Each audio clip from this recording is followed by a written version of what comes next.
Hi, today we're going to talk about some toys and the different kinds of toys that we've got in the market. The market's full. If you go to a pet shop, you'll see tons of toys, like I've got some lying around here, quite a few that I've got. But not every toy is meant for every certain game. So I'm going to explain to you the different kinds of toys and how we can play with them. Okay, so to start off with, we'll look at what Muffin's going for.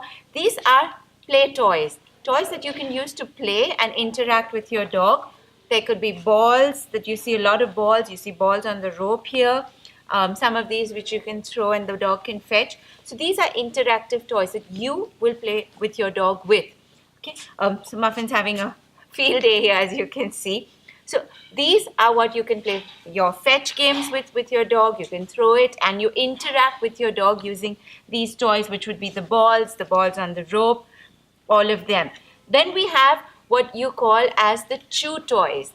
These are toys that you leave lying around for your dog. So he can chew, he can relieve his frustration sometimes if he wants to on them. It's interactive, so he has something to do if he gets bored during the day. So they're quite sturdy, as you can see the Kong toys. They're quite sturdy. You can stuff the Kong with something interesting. So normally we stuff interesting food inside. You might want to freeze it and then allow your dog to interact with this. So these toys you can actually leave lying around the house all day long and have your dog chew on them when he wants to. They're great for boredom. But these toys, the play toys, you would not leave lying around the house.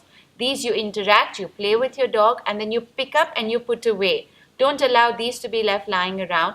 Otherwise, what can happen is your dog will just chew on it all day long, and when you pick it up and say, let's have a game, he won't be interested. So make sure these you put away.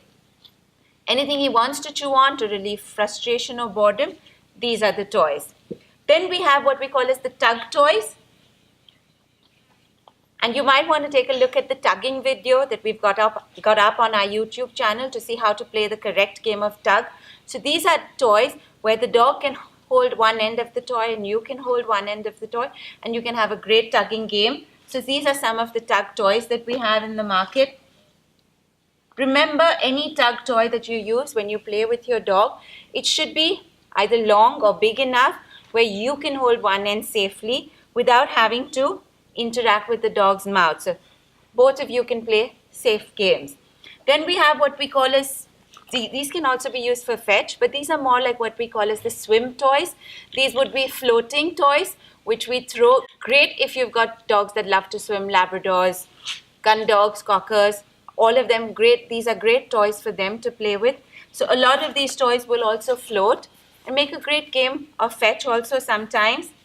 What else have we got over here? We've got the frisbee, a superb toy, but you need a nice agile dog to play this game. Fat dogs, if they twist and turn too much, can get hurt when playing frisbee. So be careful with this.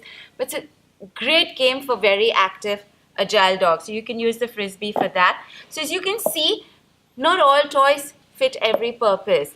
I also want to go a little bit here about the kind of breeds that we've got and what games you should play with those dogs.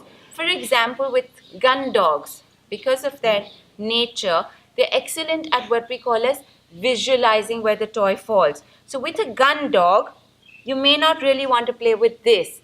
So when I throw this in the grass, a gun dog, a Labrador, a Cocker Spaniel, will visually mark where that toy fell. And you can even take the dog away and come back half an hour later and he'll go straight to that spot.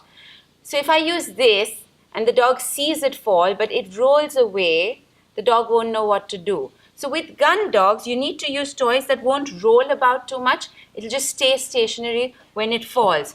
But if you have a breed like a German Shepherd, they won't be very excited with toys that don't move a lot. So with a Shepherd, you might want to use something like this. They like movement. So to engage a Shepherd into playing, you might want to throw a tennis ball because he likes anything that moves.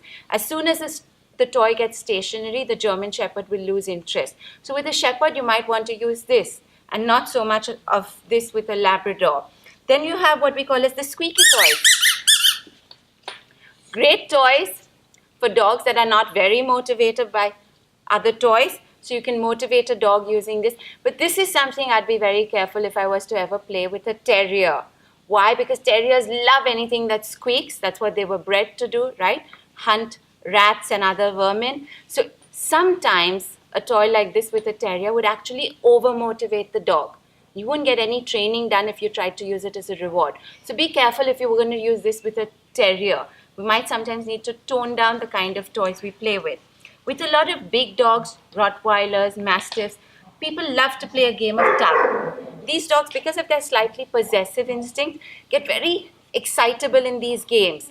So when you play with one of these big dogs that was probably bred for guarding purposes, you first want to teach the dog how to let go before it gets too excited.